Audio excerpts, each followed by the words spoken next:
Good evening, everyone, and welcome to the Computer History Museum. My name is John Holler. I'm the CEO, and on behalf of our trustees, our staff, our members, our donors, and all of our incredible volunteers, it's my pleasure to welcome you tonight to the latest in our Revolutionaries lecture series, which is spinning off of Revolution, the first 2,000 years of computing, our new $20 million exhibition downstairs.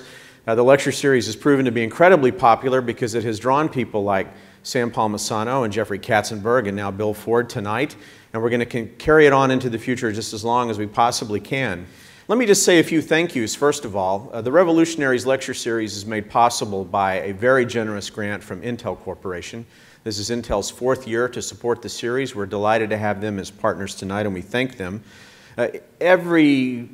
So often we get special support for individual events, and we have had very generous support from Ford today, as well as an incredible day here at the museum for everyone involved with Ford technology, and we're very happy that Ford not only made it possible for Bill to be here, but was so generous today with everything that you've done, so thank you. As you know, KQED is an important partner for us for both public television and public radio. KQED Radio is here tonight, and we'll be recording this event. It will be rebroadcast on August 2nd at 8 p.m. By that time, you may have forgotten everything Bill and I say here tonight, so you can get a refresher on your radio in a couple of months or online. In February of this year, Bill Ford was the first senior executive of any automaker in the world to address the Mobile World Congress in Barcelona.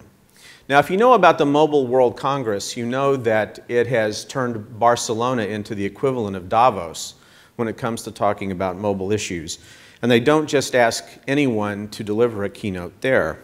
So what does it say that Bill Ford was the first head of an automobile company anywhere in the world to go to Barcelona and talk about mobile issues and about the way they're intersecting with global transportation?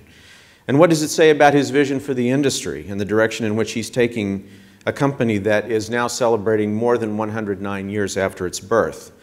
Those are some of the questions we'll be exploring tonight, just in the few hours surrounding Ford's announcement of its opening of its new Silicon Valley Research Lab. Bill Ford began his career at Ford at a very basic level as a product planning analyst in 1979. He then went on a 15-year odyssey that took him through almost every corner of the company: manufacturing, sales, marketing, product development, and finance. He joined the board in 1988 and was named executive chairman in 2006. There are at least two aspects of Bill Ford's career that make him an entirely appropriate guest for a lecture series called Revolutionaries. First, he's been a relentless advocate for the technical transformation of the car in the 21st century. We'll get into that in detail this evening, and that will put Ford's opening of its new Silicon Valley Research Lab in some context. Second, Bill has been a lifelong environmentalist and a leader in the movement for greener transportation and especially greener cars. It's one thing to be a green advocate. It's another thing to put a big three automaker behind your advocacy and your vision, which Bill has done for more than 20 years. And then finally, in just a bit, Bill and I will be joined by a senior officer of Ford, Paul Mascarenas, who will talk about some specific high-tech initiatives, and we'll get into a little bit more of their Silicon Valley story. Finally, a history moment. Many of you will know that this is not Ford's first foray into Silicon Valley. In fact, Ford had a very strong connection in Silicon Valley as far back as 1956, when it established its aeronautics division here in Palo Alto. And then, of course, it made the acquisition of Philco. Someone who seemed too young to know this said he remembered having a Philco Ford refrigerator in his home years ago. And so that's a sort of very historic link between the past and the future. And we happen to have a large number of Philco-related items in our collection, including a Philco 212 computer, if you happen to know what a Philco 212 was.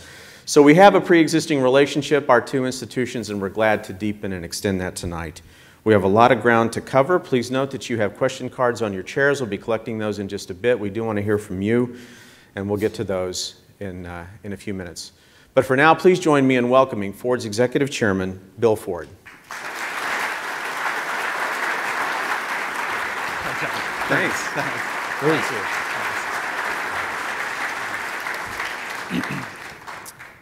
Welcome. Well, thank you. This place is awesome. Thank you very much. You know, as I was walking around, it struck me, if you think of the two industries that have changed people's lives, I think perhaps more than any other, is the auto industry and the computer industry. And mean, and we'll get into how they're coming together now, but for most of our lives, they were completely separate. Prior to the Model T, most people never traveled more than 25 miles from home in their entire lifetime, which is an incredible stat. And then you think it really allowed people, the automobile, to choose where they lived, where they worked, where they played, in a way that they never could before. And then you think of the computer industry and everything it has done to help our quality of life in every discipline you could possibly think of. It's really interesting. And as you know, we have the Ford Museum in Dearborn, which celebrates innovation. And here you are with this magnificent place that celebrates innovation. One of the great museums in the world, as a matter of fact. It's pretty cool. Yeah, it's a very cool place. Yeah. So, that's kind of an interesting place to start, Bill, because that museum represents a kind of the Ford legacy over more than a century. And I wanted to talk to you about your thoughts as a Ford and how gratifying it is to you that after all these years, a Ford is still the chairman of Ford. Well, I think it sets us apart from other companies. We're not just another big, nameless, faceless corporation. I mean, my family's name is on our products, and that means a lot to me and to my family. But it's interesting. We're a family company, but it's not just my family. We have a lot of second, third, fourth, even fifth and sixth generation employees working at Ford, and that's also kind of unique. And so, if you've just dialed back a few years, and you look at the extremely difficult times that our industry went through in 06, 07, 08, and 09, when GM and Chrysler went bankrupt, I mean, I'll go to my grave believing that it was our employees and how much they really care and love our company that pulled us through. It's a culture that I'm so proud of, and it really is we're a very big company, but we feel like a family company, and I love that.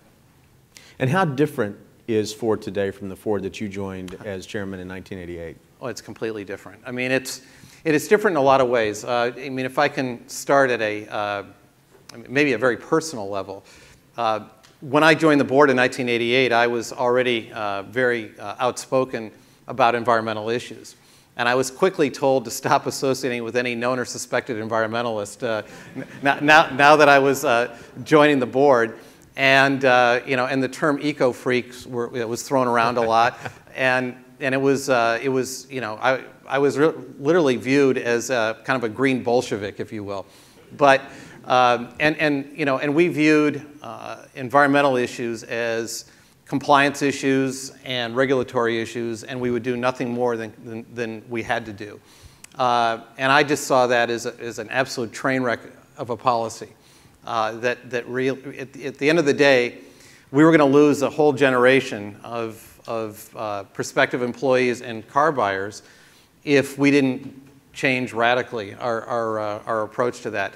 So that was the Ford that I really entered into in 1979 when I came out. I went to Princeton undergrad, and then I went to MIT graduate school, came back to Detroit, and that was the culture that existed.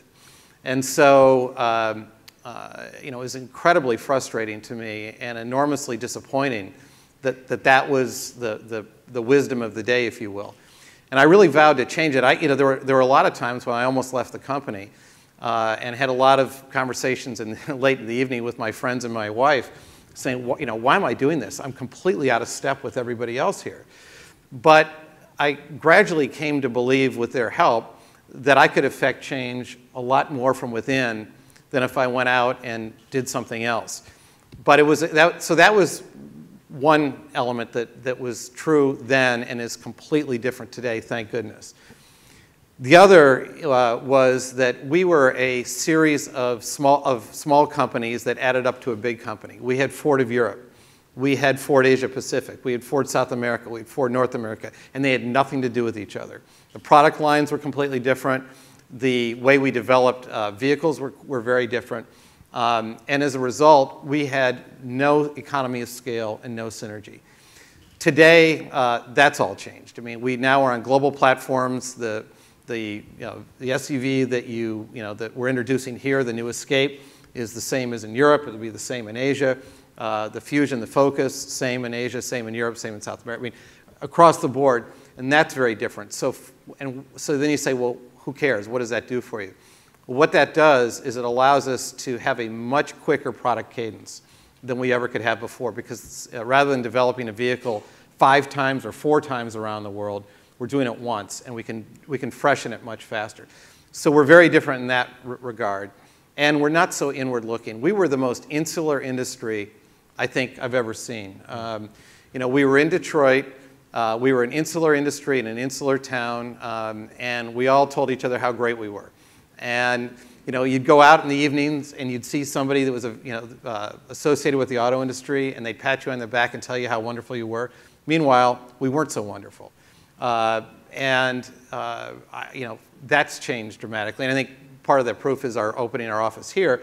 And we can get into it, just kind of the way we're operating, the technology we're employing, the partners we're dealing with now really have broken us out of our insularity. And what role, now that you've made this transition to the kind of company that can produce one car around the world, what's the role that these major advances in technology has played as you brought them into Ford? Well, you know, it's interesting. If I can turn the clock back to 2006, because that sort of will tell you exactly where we're headed. In 2006, our industry was about to fall off a cliff. And we had just borrowed $23 billion, which, you know, that number, you can imagine the conversation I had with my family when I said, guess what, we just borrowed $23 billion, and to do that, we had to mortgage the Blue Oval, which for us was our heritage and everything else. Which you literally did. We literally mortgaged the Blue Oval, yes. What was that like? I don't want to ever have to do it again. It was horrible, but it had to be done. But if I can go back to that time, the reason I mention it, though, is that we had a discussion, Alan Mullally and I, in my living room, where we said, there's no point in doing all this if there isn't light at the end of the tunnel. Mm-hmm. And therefore, we took a very strong point of view on 2 things that we're seeing happen today. One is we said, we want to be the fuel economy leader in every segment that we play in. Well, that for Ford was, you know, we were so far from that it seemed like a pipe dream. The second was we wanted to be the technology leader in our industry. Again, that was not something we were known for, really by any of our buying public. So, and the other part of all that was, as our competitors during this time were slashing and burning, we actually doubled down on these areas.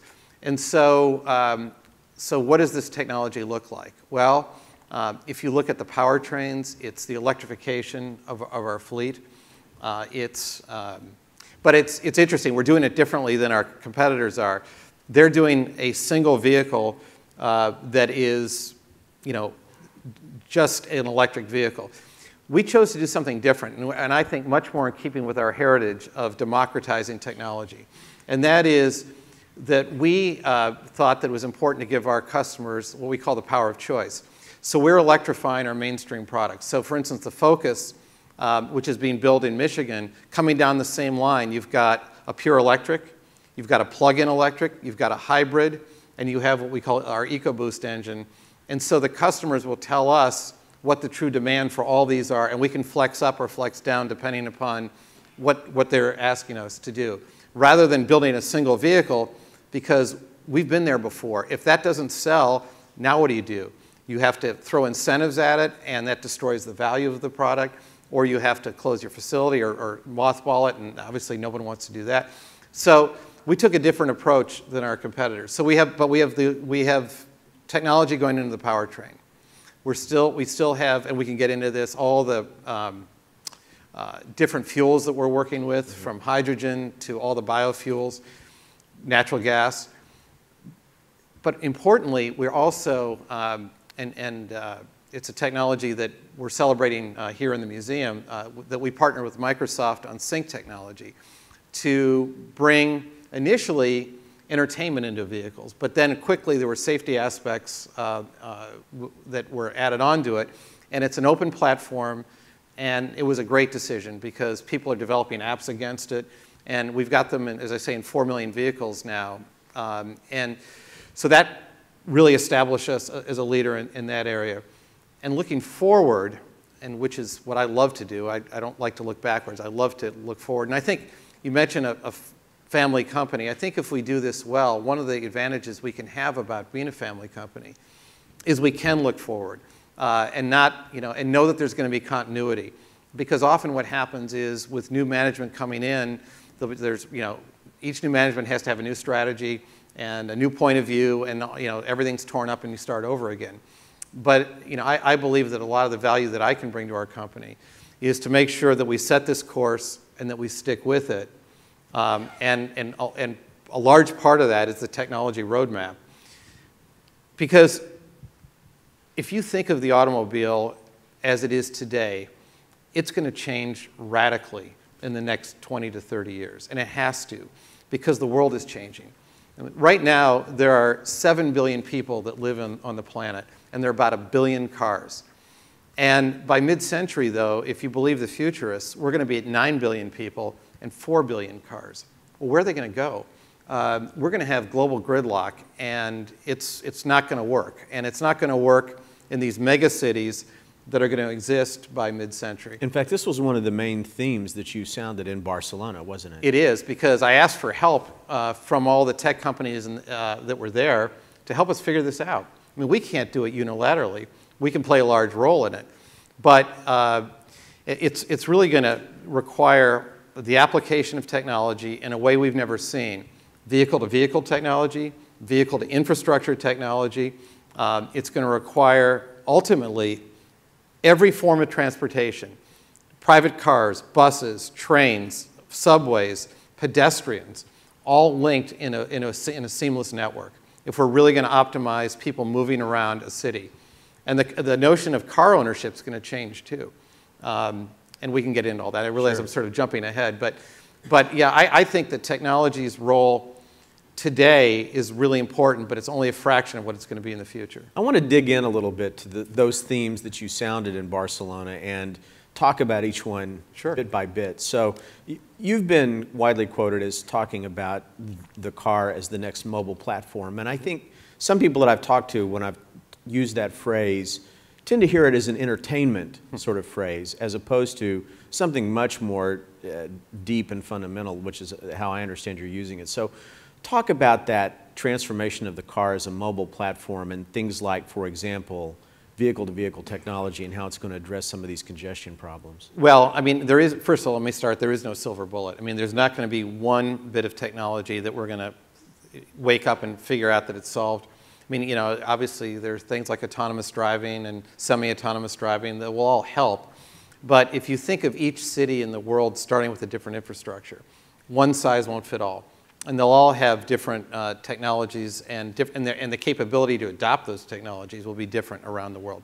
But if you think of the vehicle being able to talk to other vehicles around them, right now there are 1 billion vehicles on the road and there's a lot of computing power in those vehicles. But they're single entities. They're not connected at all. So what if those 1 billion computers can start talking to the other computers? And what if those vehicles and that connected group of vehicles can now talk to the infrastructure around it? Pretty soon, you start mapping out optimal traffic flows. You'll be able to get much denser driving. You'll be able to get much denser parking as self-parking comes into being.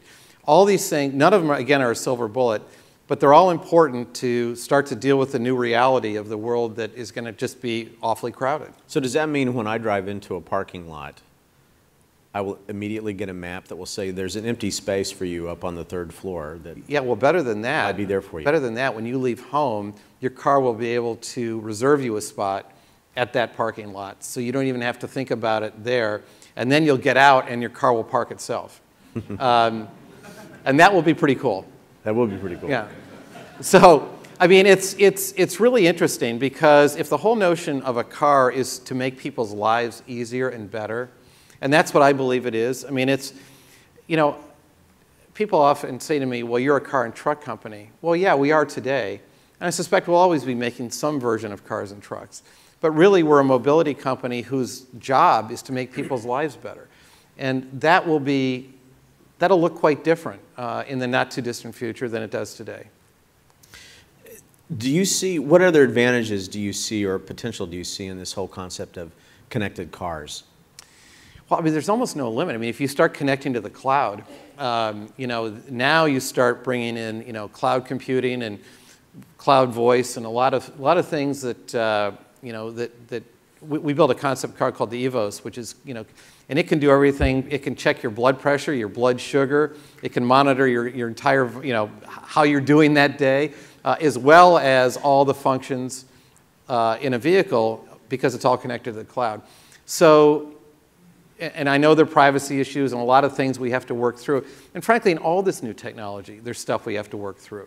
I mean, there's liability issues when we start talking about autonomous driving. There are all these, you know, you think about cities. We may have all this great technology, but if there's been no urban planning and no policies put into place, I mean, it's going to really not work. So there's a lot of moving parts to all of this. But I think it's almost limitless in terms of what we can do. But there's a key element to this. And we have to make it user-friendly. It has to be something that a customer values and understands how to use. Because we can load as much technology as I mean, you know, I think of my mother. I mean, you know, beyond turning on the radio, she freaks out, and I get that. So we have to make cars as intuitive as turning on the radio, because if you don't, you're going to leave more and more people behind, and we don't want to do that. Well, vehicle to vehicle that you were talking about a moment ago wouldn't necessarily require anything from me, would it? My car was just going to simply communicate? Exactly, but it'll give you real-time information. So like if there's a vehicle ahead of yours in traffic, and it sends a signal back to your vehicle that, hey, there's been an accident on, you know, on 280, and I know you're behind me, you might want to reroute. So your car might ask you, do you want me to reroute? There's been an accident ahead, do you want me to reroute you? And that'll be real-time as opposed to, you know, the lags that we have today. Mm-hmm. So it won't require anything necessarily onerous of you, but it will interact with you. And then one of the other things I know that you're talking about, and actually you're doing right now, is extracting data. These cars are collecting data continually, and you're starting to take that, analyze it, and get all kinds of additional research. You know, there's so much data out there that isn't collected. There's so many sensors out there in the world that aren't, you know, where the data is. And there are companies now, a lot of whom are being born here in Silicon Valley, who are starting to collect the data and put it in usable form so that, and it's not just for mobile users, but certainly cars are one customer for that. And yeah, it's amazing how much data is out there. The question is, how much is, you know, how can it be put in a form that's usable? There's one fascinating example that I was reading about, which is starting to collect data on people who are driving your electric vehicles and learning about when they charge, what time of day, what the time of day they charge, what you might be learning about them because they're charging during the middle of the day as opposed to in the evening. Right. How much they're topping up as opposed to letting the battery go all the way down, that kind of thing. Well, I mean, I think a lot of that's, you know, people are freaking out with the new technology. And I think as they get more comfortable and as range expands, you'll see less people, you know, being, you know, so frantic to top up. But one of the apps we've developed is to allow people to know when the best charging time is. Because, you know, if you're charging at night at your house, your rate's going to be a lot cheaper than if you're charging midday.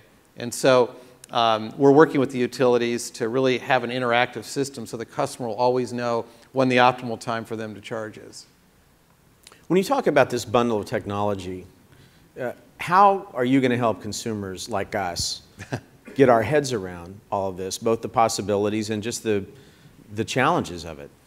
Well, if you start with the notion that I said a moment ago, that the whole point of this is to make people's lives better, if they don't perceive it as that, they're going to turn away and say, forget it. And we've seen examples of that in our industry where a few years ago, one of our competitors introduced a car with so much technology that somebody would drive up to a valet car park and then that was the end. The person couldn't drive it away. And in the end, there was a real rebellion against that. I think we all learned a lot from that, that technology for its own sake is not something particularly appealing. The other thing I would say is our customers are becoming so used to technology in their daily lives. I mean, really, if you think of it, a car should really be a seamless transition between what they're doing at the office, what they're doing at home, and then in the car. And to that extent, you know, the car has really been the laggard. I mean, and all we're doing now is bringing the car up to what they're doing with the rest of their life. But there's a key element in all this, and you all have read about it, it's driver distraction. The last thing we want to do, we have a very firm policy at Ford that we want your hands on the wheel and your eyes on the road. And that's why we're doing a lot with voice. Because you know, you can load a lot of technology into a vehicle, but ultimately, if the driver is fooling around or trying to figure stuff out, you know, it's trouble. It's just like texting. I mean, it's, you know, we obviously don't want that, but we also don't want them playing with their technology when they should be looking at the road. So we're really encouraging voice as a way to get around that. There's quite a bit of voice out there now. Are you finding we really want our cars to talk to us, and we really want to talk to our cars? I have friends who swear at their voice a lot, and I guess it beats swearing at your spouse. But I think people have varying levels. The nice thing is, if you don't want it, you don't have to use it. Yeah. I mean, that's and that's I think the whole notion of technology going forward is, you think about cloud computing, and some people are going to be nervous about, you know, allowing their data in the cloud, and we're working very hard on privacy. But I think it's also important that we have opt-in kind of availability too, so customers can opt in to the extent that they're comfortable with it, or not. And you know, and a lot of people won't. Hey, look, there's still a lot of people who just want to turn on the radio and cruise down the road, and that's absolutely fine. And for those people, and often I'm one of those people. For me, it's a great way to unwind, is just to kind of not deal with the cell phone, not deal with technology for a little bit, and drive a car and listen to some good music. I mean, that to me is a blast. But there are times when I want that capability, and when I want it, it's there.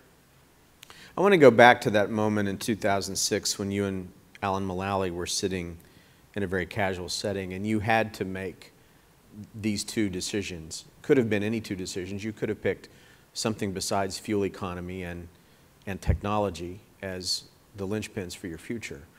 What was it about what you knew about technology, mobility, these congestion issues you've been talking about and so forth, at that moment that made you say, out of everything else you might have chosen,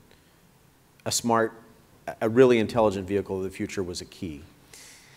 I wish I could tell you I was that foresighted back then. I wasn't. Where it really was born of was our first goal, being the fuel economy leader. Because I was getting so frustrated that we weren't moving fast enough on green issues. We were on a lot of our non-vehicle issues. I mean, we had very strong targets on water usage and recyclability and using recycled materials. And that's kind of a cool story nobody talks about. But in the last 10 years, we've cut our power usage, our water usage, both by about 50%.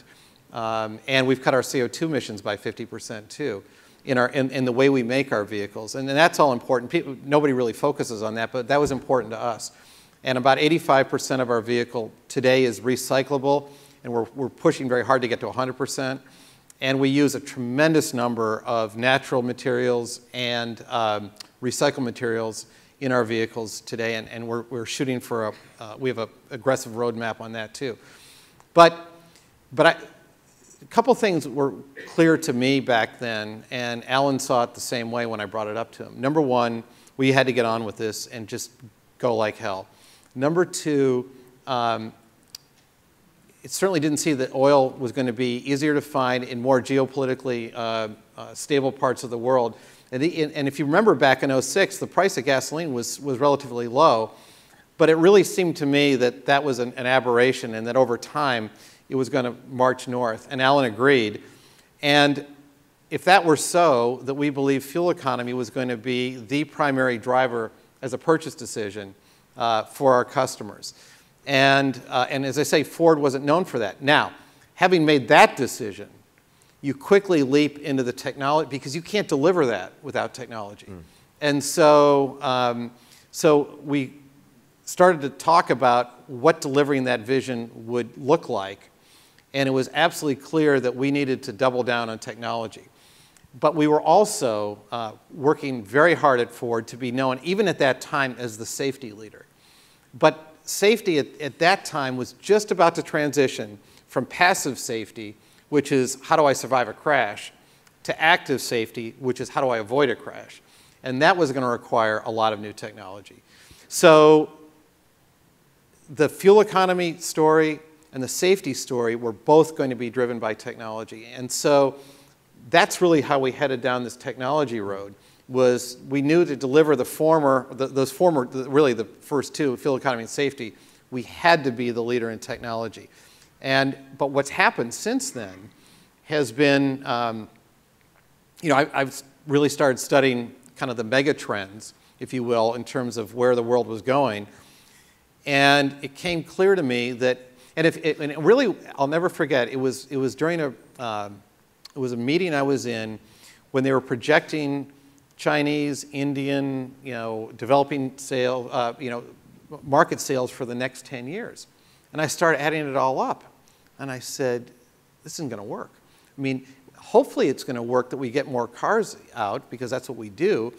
But if we just try and shove them out in our current form without thinking about all these other issues, we are going to create global gridlock. And then I started thinking, well, and a lot of smart people around Ford were thinking, okay, so what technology are we going to have to develop to avoid this? Because if you think about global gridlock, one of the things I said in Barcelona is, at a minimum, it's an inconvenience. If you're sitting, a lot of you remember there was an 11-day traffic jam in China 2 years ago, 11 days. And if that's the future, no thank you. So what are we going to do to make sure that isn't the future? Because at its best, it's an inconvenience. But at its worst, it's really a human rights issue. If you can't deliver food and health care in cities in a timely fashion, then it's no longer just an inconvenience. And so to me, this is a great challenge for us, but it's a great opportunity. And it's really cool, too, because it's bringing us to companies that exist, that all of you are part of and know well, in a way that we never have before. And I love it. I mean, we're, all the big companies out here, whether it's Facebook or, on the marketing side, or whether it's Apple and Google and obviously Microsoft, and, we're dealing with very non-traditional partners. And I think it's really neat. And how culturally bound is this notion? Is it universal? Is it worldwide? Does everyone want this kind of vehicle with this kind of intelligence, or is this something? I don't think they want it yet, because they haven't really thought about it. I mean, but I suspect they will when we get the technology right. And there's a difference between technology being technologically ready and being customer ready. Because to be customer ready, there's a lot of testing that has to go on, a lot of making that technology easy for the customer. I mean, again, that's got to be the end point. We've got to make sure that we never lose sight. We're doing all this for the customer. We're not doing it for technology's sake. And so there will always be a tension, I think, between some of our partners and ourselves, because they want to get the technology out now. And I completely get that. We got to make sure it's tested and safe, but also that it's intuitive and adds value for our customer. And so, but it's, we're going to go down this road together, and I think it's going to be really, really neat. And it's not going to be just the big companies. It's going to be the startups. I mean, one of the things we're going to talk about in a little bit is our opening the Silicon Valley office. A lot of that is for us to know what's going on out here, but also a big part of that is for these startup companies to know how to get to Ford. Because if you've got really cool ideas and you live in Silicon Valley, how do you get to somebody in Dearborn, Michigan? You don't know how. But if we have our lab here, they will. Now, you talked a minute ago about that moment when you decided to pivot towards safety, technology related to safety. That's that part of the equation where you were talking about technology that makes a better vehicle.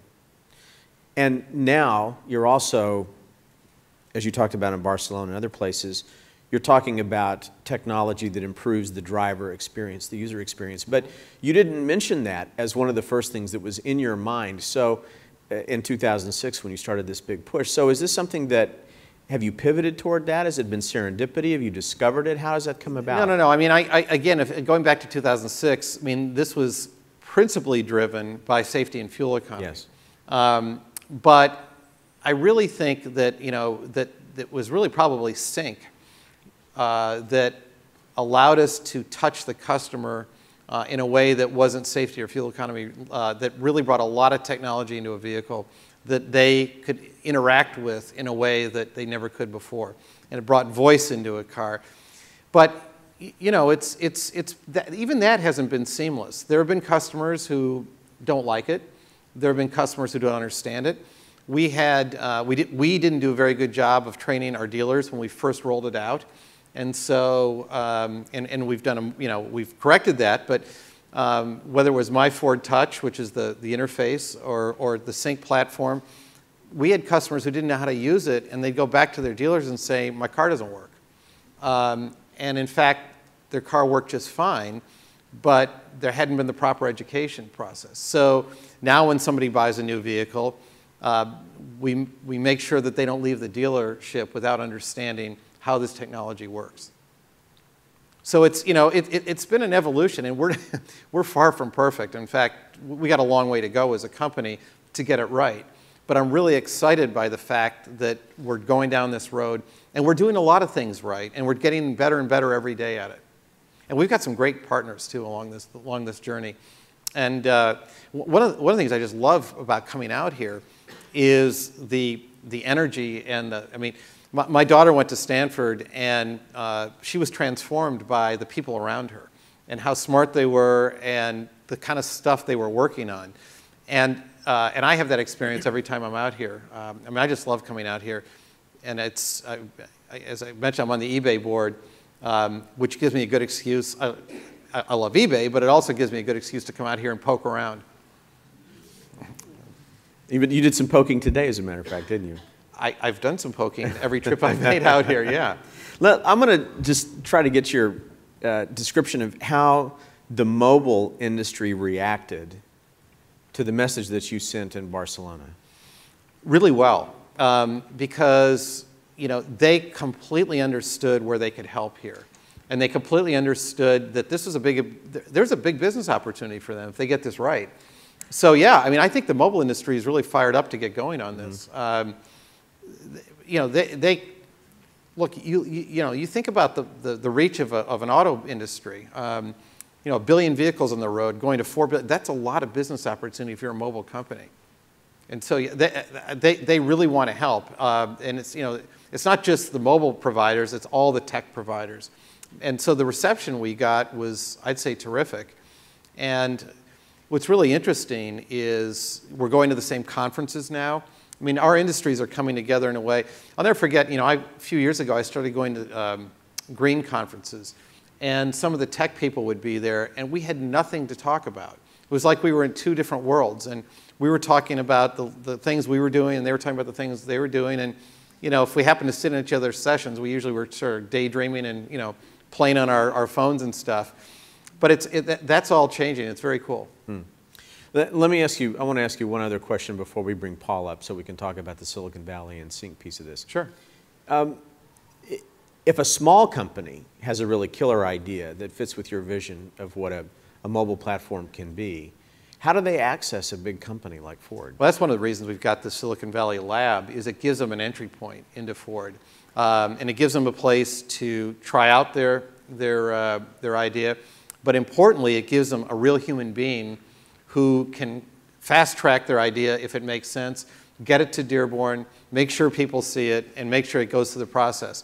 So, you know, that's, for people in the Valley, that's a really important function of this office.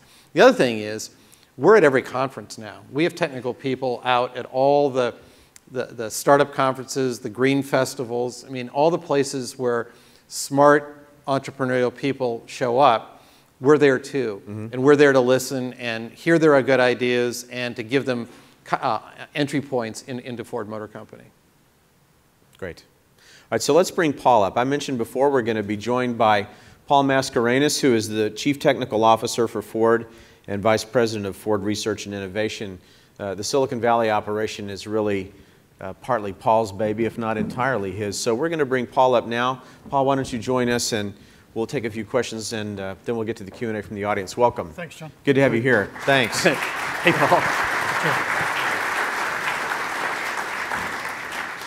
We talked a little bit earlier, Paul, about it's not only the work product of Silicon Valley, but it's sort of the vibe of being in the Valley. And Bill touched on it a minute ago, just the being here and being a part of the swim of ideas and innovation. Can you talk a little bit about that and how it's connected to the labs? Yeah, absolutely. And first of all, I think you guys had a great conversation. I mean, you hit on just about everything. And for us, it's about being part of what is undoubtedly the most innovative community in the world. And, you know, speaking to you all as an audience, you know that. So the question is, why are we here? And the way I think about this, and I think, Bill, you kind of touched on it, is this convergence now. And it's actually interesting for me because a lot of these conversations are about the tech industry and the auto industry. And a lot of people actually don't realize just how much technology is already in our vehicles to deliver the fuel efficiency and the emissions and the safety and some of the other features and technologies. But there's really now been this convergence between the vehicle and the kind of home, Bill, you touched on it, the home, the office, the workplace, and the type of devices you enjoy. And I think the thing that really is different between our industries a little bit, and maybe one of the things that you didn't touch on, is this issue of clock speed. And, you know, as fast as we are in our industry, it's still a sheet metal business. And, you know, we measure our development cycles in years. Consumer electronics measure in months. We measure our ownership period in years. You know, typically consumer devices are, you know, a year to 18 months. If we look at the price that people are paying for the vehicles, ours are tens of thousands of dollars as opposed to the kind of hundreds of dollars. But things are really starting to converge now. So being here in the Valley, having a small office, giving ourselves a physical presence, part of the community, opportunity to build on our existing partnerships. Bill mentioned Microsoft, also Nuance as our voice partner, Inrix, Navtex, Telenav for some of the navigation services, the work that we do with Apple to ensure compatibility with, you know, the many devices they offer, working with Google and so on. It's really an opportunity to build on those partnerships, but at the same time also develop new relationships with some of the smaller companies, potentially startups and entrepreneurial individuals. And that's really why we're here. It's, you know, we're open for business, we're open shop, and, you know, come talk to us. Let's go back to the development of Sync for a minute. You talked about that as kind of a pivotal moment of introducing this technology to consumers as opposed to just the things that are invisible in the car. How did that happen? And talk about how Sync took you beyond sort of the basic, say, navigation and sort of rudimentary ways that cars talk to us many years ago, as opposed to the way the Sync technology works today. Can you talk about that? Convergence again, Mm-hmm. and you know, getting to know your customer, understanding the way that customers live their lives. Obviously, a proliferation in terms of cell phones and mobile devices, and sort of looking at, well, what is it that people want to do when they're in the vehicle? Clearly, they want to drive.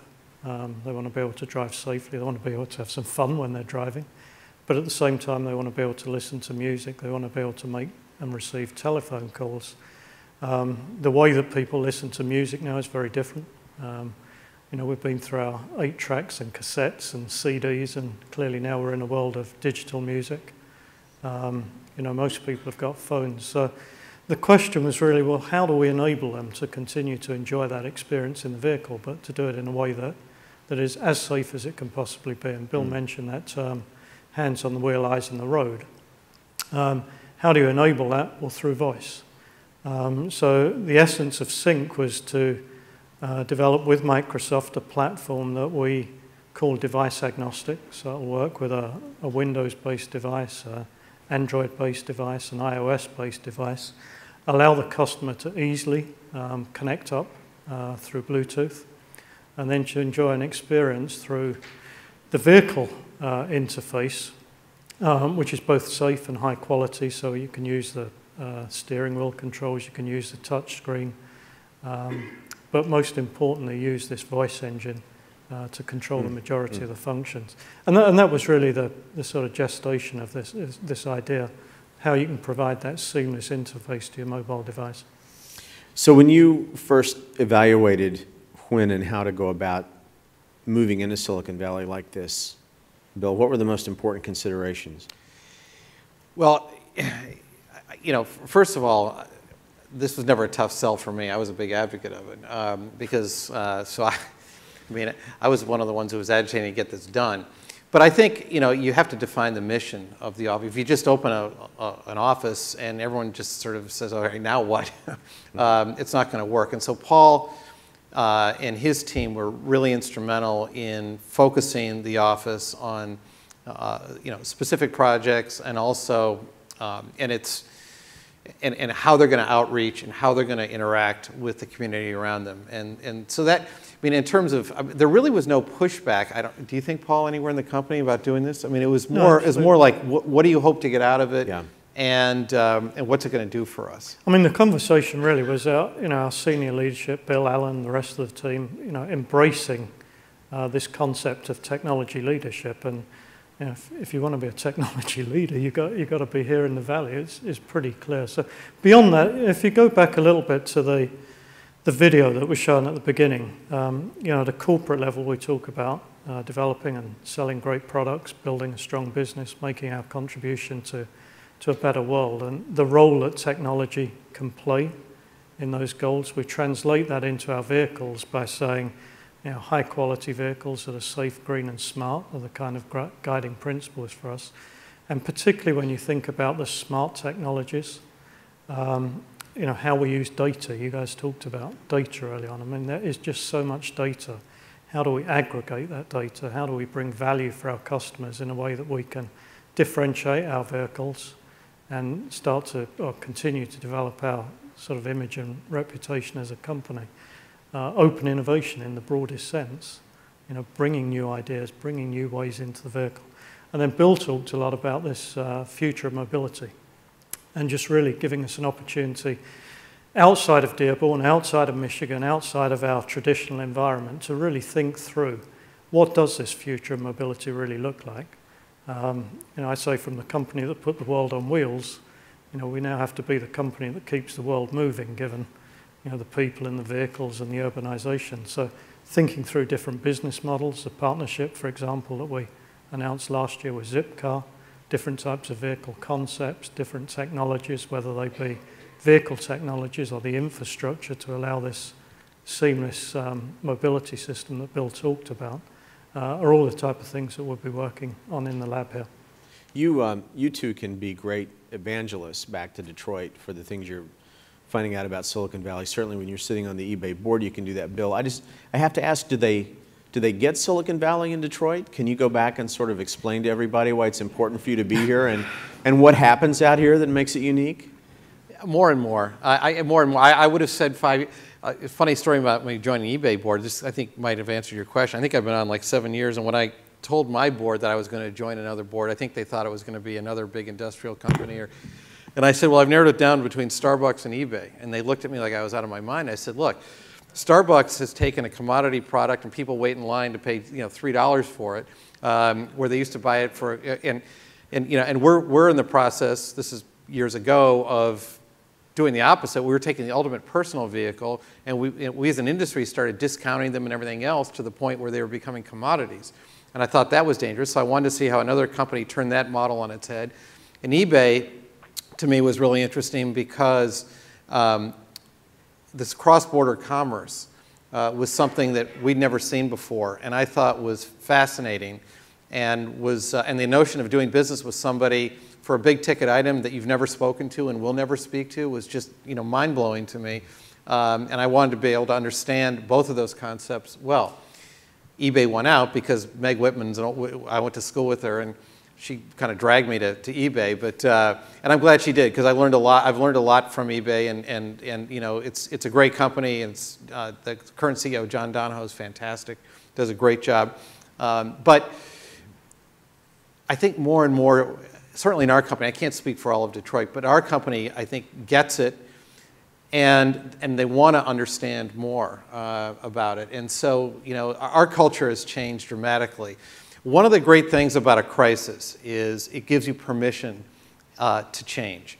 And, you know, Lord knows we went through the mother of all crises a few years ago, and we changed a lot. Our culture changed a lot as a company. And by just putting those two stakes in the ground, that we wanted to be the leader in fuel economy and in technology, required us to change even further. And so there's, you know, this notion that we're now coming out to Silicon Valley, it was sort of it wasn't a big deal because we're already dealing with so many of the companies out here. But a few years ago, yes, it would have been a big deal and a lot of head scratching. Have you had, you don't have to answer this specifically, but have there been examples where a really small but very innovative company out here has brought you an idea and it's had some impact and you've picked right up on it and said, yeah, we're gonna incorporate that? Yeah, I mean, probably the examples that I would pick, we opened up the sync APIs a while back, and we now have a feature called AppLink that actually allows you to run an app on your mobile phone, smartphone, and actually interface with it through the vehicle, voice, touchscreen, and so on. So, for example, we were one of the first, I think we were the first actually company to work with Pandora, to bring Pandora radio into the vehicle. Worked more recently with a very, very small startup company, I think about 6 guys on a little very, very interesting contextual-based information app, Proximity, and running that in the vehicle, which is really cool. So, you know, it worked very quickly. Developed the idea over a 24, 48-hour type period, and I think we had it launched in about 3 months. So an example of being able to work very quickly with some of these smaller companies. Great. Let's get to some of these questions. We've got a giant stack of questions, and they're really good. So let me just I've got a lot of questions. Kick this off. What's the Ford process for determining what future automobiles are going to look like and the technology within them? Can you walk through the process of how that gets developed? How long have we got? Yeah, I mean, this is a big question. Can you give us the Can you give us the Cliff's Notes version of that? You know, it's a combination of understanding the customer, understanding the environment, understanding trends in the industry. Futuring is extremely important to understand where the market's likely to be going out. So, you know, it's a combination of customer research, market research, where the customers are going. Looking for white space opportunities. For example, our C-Max vehicle that we're just launching with a plug-in hybrid powertrain is an opportunity to go into a new area of the market where there really is no competition today. But it sounds like you're trying to get much more agile in going from that. It begins here with research, and I'm driving it off the showroom floor in... Our product lead times have been cut dramatically in the last few years, and part of it is that we've globalized our and there are 2 types of product change. There's the hardware and the software. And we used to only be concerned with the hardware change, and those do take longer periods. But the software changes, which can dramatically change the nature of a vehicle, can be done, you know, very quickly. And so, you know, we can freshen a vehicle, if you will, with software changes without having to have dramatic hardware changes, and that's different, and that's all that's new for us as well. And in fact, you're doing that locally in many cases, aren't you? The Yeah. download is happening here at my local place. Exactly. Yeah. One of the terms we use, John, is this: anticipate, innovate, and implement. They're the kind of three elements of it. Anticipate the needs of your customer, anticipate where there's opportunity, innovate around that, and then implement just as quickly as you can. Okay, so here's an anticipation question then. Given the strong partnership with Chinese car makers, what's Ford's strategy for the Chinese market, and could you give a profile of Chinese consumers who would purchase a Ford car? Well, we're in China. We have very aggressive plans for China. We are adding products and plants there at a breathtaking rate. We started a little slower than others in China, so we've got some catch-up to do. We have a great partner. Our industry requires, each sector of the economy is different. Our sector, the auto sector, requires a 50-50 joint venture.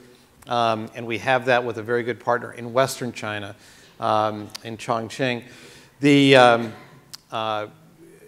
You know, and you asked about the Chinese customer. Ultimately, they're not so different than any other customer.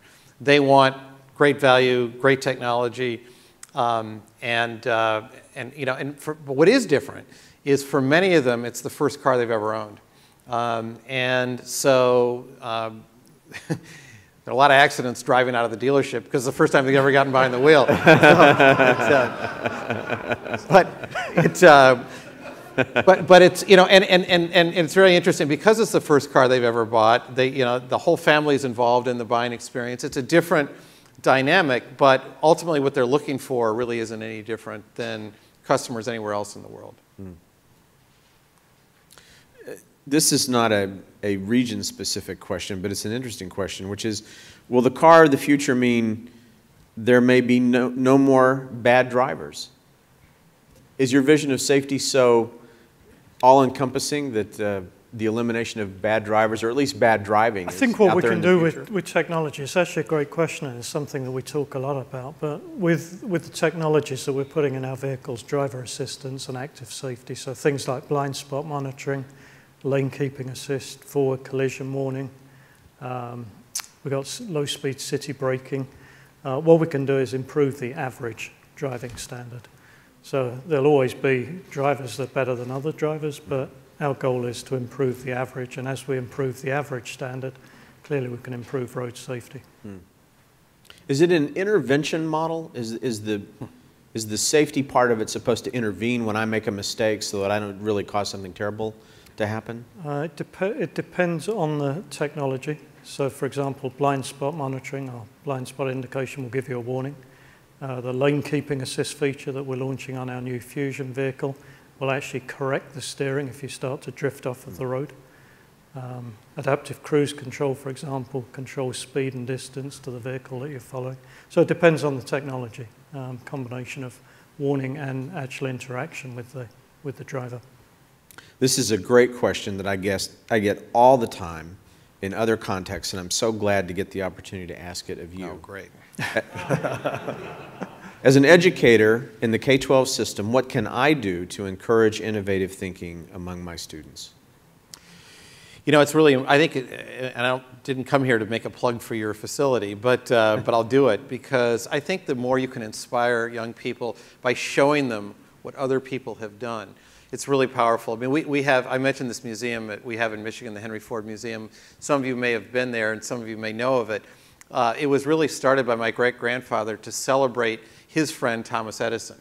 It was his lifelong friend, and so he brought out his workshops and a lot of his inventions to Dearborn, and then quickly added people like George Washington Carver, Luther Burbank, Harvey Firestone, and you know, a lot of the great, Noah Webster, brought their homes. The Wright Brothers cycle shop is there. I mean, and so what's really cool though is to go through there and watch kids go through, because they just think it's so awesome to see how somebody who was just a kid like they were could literally change the world by doing. It's one thing to read about it, it's another thing to touch the stuff, see it, interact with it, and they can do that here too.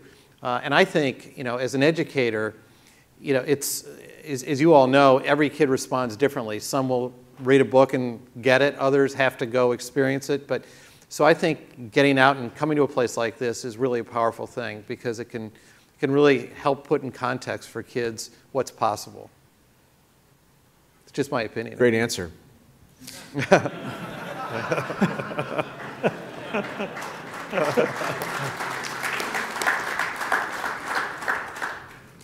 This is a very specific question from someone who clearly has a specific car in mind. Okay, it's for you then. When can we expect the release of your all-electric GT Cobra Mustang? I think that's for you.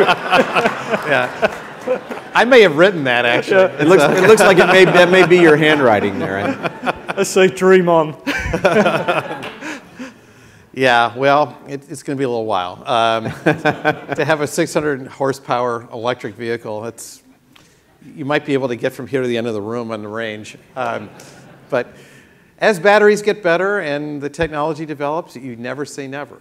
You know, I must say I average my guilt by having a bunch of Mustangs, and I have the first production electric vehicle also. So, you know, someday you'll be able to have it all in one vehicle, but we're a little ways away from that. Our Mustang is green, though. Our 200 mile an hour Shelby GT500 has best-in-class fuel economy for an over 200 mile an hour car.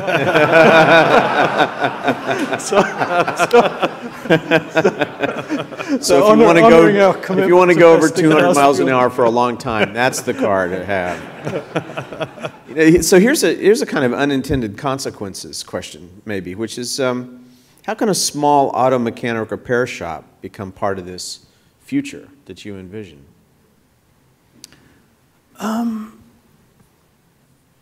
Because they're not necessarily a natural part of it, right? I mean, they're doing other things, thinking about other things. Yeah, I guess I'd have to understand the context of the question a little bit more. Is that? I mean, it could be anything. It could be, for example, if cars become so technology-centric, how does the small auto mechanic place on the corner keep up with that, become part of it, learn how to interact with it? Our goal is not to need the small on the corner mechanic. And, yeah. I mean, clearly in terms of making vehicles that are more reliable, go further between service intervals and so on. But I think as you go forward, probably they're going to have to look at a different business model as well. And it comes back to this sort of, how mobility is provided going forward. And it could be the shared ownership model. It could be, some of the other services that people will be looking for. But there's a broader point here too, and it's how people are attached or not to their car. And one of the things that I'm worried about a little bit is if you think about the cars through the 50s, the 60s, and even the 70s, you'd often see people working in their driveway on those vehicles because they could. They were, you could change the oil, you could play around with the spark plugs, you could have a relationship with your car that was very personal and and a lot of fun, and the real enthusiasts could at home, customize it, make it go fast. I mean, they could do it themselves. Today's vehicles have gotten so complex with so many electronics. First of all, there's no room in the engine compartment to do anything. I mean, if it's literally just everything's crammed in there. But and I worry though that it's lessening the relationship between the individual and the car. The heyday of when the Beach Boys were singing about cars and all that, a lot of that was because people spent a lot of time with their car and they spent time working on it. And as we've added more and more convenience and cool stuff into cars, we've taken away their ability to love their car. Mm-hmm. And I do worry about that. There's no turning back the clock, and that's where we're going, and it's where we should be going. But it's one aspect that I actually feel a little bit sorry about. Mm. And just speaking as the product guy, I mean, our goal is to create the emotional experience that Bill described through the great designs, the driving experience, really holding true to our roots of vehicles that are fun and enjoyable to drive. Clearly, in terms of the reliability, we just want it to work. We don't want people to have to spend their weekends fixing their cars. Right. So it's got to work, and it's got to work reliably. But I think there's still an opportunity to create emotion through design and the driving experience. And clearly we talked about the Mustang, for example. There's no more emotional group of customers than our Mustang customers. Clearly. Absolutely. Sounds like there are a lot of them out there, too. Let me ask just one more question, and then I want to talk about sync, and then I want to give you the final question, Bill. The final question from the audience I want to ask is, you're obviously one of the most heavily regulated industries all over the world. So as you make these changes in cars, how are you solving for that regulatory problem on a global basis? Well, I think a lot of it's education. We spend a lot of time bringing department heads of various governments into our labs. I mean, Paul, you've probably done a ton of show and tells for government officials at all levels, from the cabinet level right on down through the new hires. And we encourage that because they're sitting in Washington or Brussels or wherever, and they don't necessarily understand what we're doing. And if they do, and if they even kind of get it, all they can think of are the negative implications. So, part of our job is to educate them and to invite them out and show them what we're doing and tell them why we're doing it and why this is making the world a better place. But it's a very valid point. And we I was going to say we waste a lot of time. We spend a lot of time doing it. And I know you've spent more of your time than you probably would like to. Yeah, I mean, maybe I can talk a little bit. I mean, we do spend a lot of time with the rule makers around the world, and clearly there we're working towards harmonization, because as many of these standards and regs as we can harmonize, it makes our lives easier. But I'd also give you an example of where smart engineering, and in this case, mechanical engineering, not electronics, but if you think a few years back to the imports from Europe and the big standoffs on the bumpers and how ugly those cars look to meet the low-speed damageability requirements and so on. Take examples now of our new Focus, the Escape, right outside here. They look exactly the same in every market around the world. They look exactly the same, but they meet very different requirements. So again, smart engineering can actually solve some of these, but we can help ourselves with harmonization. It saves us engineering 2 or 3 different solutions. That's great. Paul, you and your team very generously have donated one of the early sync devices to the museum. We've got it on display this evening downstairs in the main lobby. I hope you'll take a minute to go down there and see it. You want to talk a little bit about what that is and why you've donated it? Absolutely honored, first of all, to be recognized here in the Computer History Museum. And for me, I look back at the history of our company, and I've often been to the Henry Ford Museum in Dearborn, and you see the kind of legacy and the memorabilia of our company over 100 years of history. But I think for me and the team that worked to develop Sync, including our partners at Microsoft, to actually be recognized in the Computer History Museum just 4 or so years after we launched it just feels great. So thanks, John, for the recognition and inducting us in here. I talked a little bit earlier about the sort of the original concept behind Sync, and it was this concept of convergence and letting people bring their device into the vehicle, seamlessly connect, and then use voice to drive safely, but at the same time play music, take voice calls, and so on. We work with Microsoft to develop that, and we've got several of our Microsoft colleagues in the audience, so thanks to you and your teams, and congratulations to the Microsoft partnership as well. And a number of other partners to bring that to market. And I think probably the thing that is of most importance here is how we actually brought it to market. Bill used the term the democratization of technology, which for us means making it affordable, making it accessible to literally millions of customers around the world. With Sync, our go-to-market strategy was to introduce it on our most affordable car at the time, which was the Ford Focus. We priced it then at less than $400. It's now even less than, considerably less than that. And what I was talking to John about, just as we were getting ready for the interview, was what we found on the kind of first 6 to 12 months of sales, where our dealers were not sure about this new technology, this new Sync, so they were kind of hedging their bets. They were ordering some cars with and some cars without. It was amazing how much more quickly the cars that were equipped with Sync were selling. And the feedback that we got in terms of customer sat, in terms of reasons that people bought the vehicle, their willingness to recommend to family or friends. So really building on that helped us, first of all, use scale to drive the cost down, to put it on more vehicles.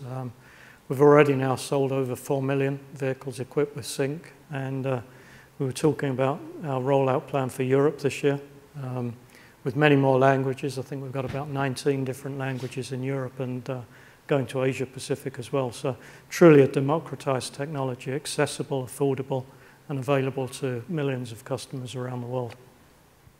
Well, thanks for your generosity as well, for donating that. We're really proud to have it here. We'll thanks again. Proudly show it alongside the Philco 212 computer. I'm sure there's a sort of genetic relationship there that we all want to discover.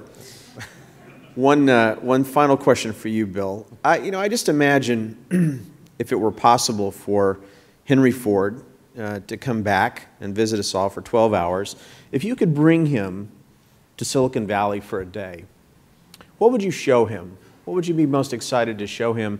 And what do you think his reaction would be? Well, first of all, he would love the fact that we are what we call democratizing technology. We're trying to, when we get new technology, we don't want to put it on one vehicle and make it expensive.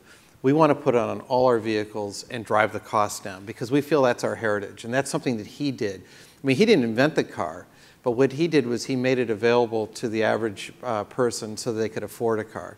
And that is a very compelling vision, even in this completely different world that we're in today, called the high-tech world. If we can stay true to that vision and really democratize technology in the way that he did with his original vehicles, I think he'd love that. I think he'd love the fact it's still a family company. You know, it's interesting. I was talking to the tech shop guys before, and he probably would have started in tech shop today rather than, because if he had, he would have saved himself quite an embarrassment because what happened was, so he was working for Edison Lighting at the time when he was developing his first vehicle, and he was building it in his garage because they didn't have tech shop, So, you know, it's driving his wife crazy because he was, you know, hammering and banging stuff around all night. And finally, the big moment came for him to drive the vehicle and show all his friends, and they were all outside waiting, except the garage door wasn't big enough to go through. So he had to take a sledgehammer, knock down half of his house before he could drive the vehicle out. And I think I kind of like that determination. But so had he had tech shop, he would have been saved that embarrassment. But I think he would love where we're headed as an industry, because he was always very restless in terms of the status quo. He always wanted to keep pushing new frontiers, new boundaries. You know, he experimented with stuff that, you know, people thought were crazy. I mean, he made a whole vehicle out of soybeans because he thought soy can not only feed the world, but that they could use it in industrial applications. He was always playing around with new materials, new things. So the fact that we're now going into a brave new world called technology and dealing with the best and the brightest out here, I think for him, he probably would have said, what took you so long? Yeah. Bill, thank you so much for being with us tonight. Paul, thank you for joining us as well. It's been a terrific evening. Thank you. Thanks, John. That was great. Thanks.